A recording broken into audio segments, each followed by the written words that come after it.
ড্ৰাগছৰ বিৰুদ্ধে একশ্যন মুডত জুৰি আৰক্ষী। ড্ৰাগছসহ আৰক্ষীৰ জালত পৰিল দুটা কুখ্যাত ড্ৰাগছ সৰবৰাহকাৰী।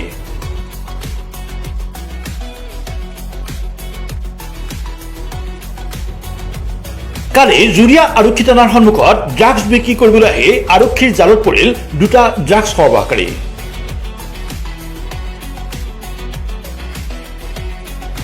ধৃত ড্ৰাগছ সৰবৰাহকাৰী দুটা হ'ল ৰূপহীহাটৰ কাঞ্চনপুৰৰ মাফিজুৰ ৰহমান আৰু মফিজুল ইছলাম।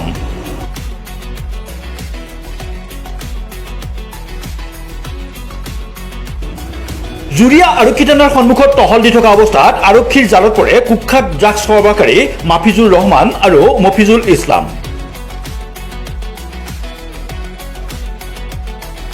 ধৃত ড্ৰাগছ সৰবৰাহকাৰী দুটাৰ পৰা AS02A M1127 নম্বৰৰ NS160 বাইকসহ এটা চাবোনৰ বাকচ ভৰ্তি নিষিদ্ধ ড্ৰাগছ জব্দ কৰে।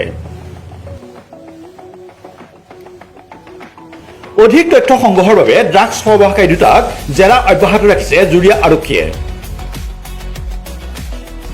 উল্লেখ্য যে ড্ৰাগছৰ বিৰুদ্ধে একশ্যন মুডত নমা জুৰিয়া আৰক্ষী থানাৰ OC প্ৰজ্ঞান গগৈক প্ৰশংসা কৰিছে সচেতন ৰাইজে।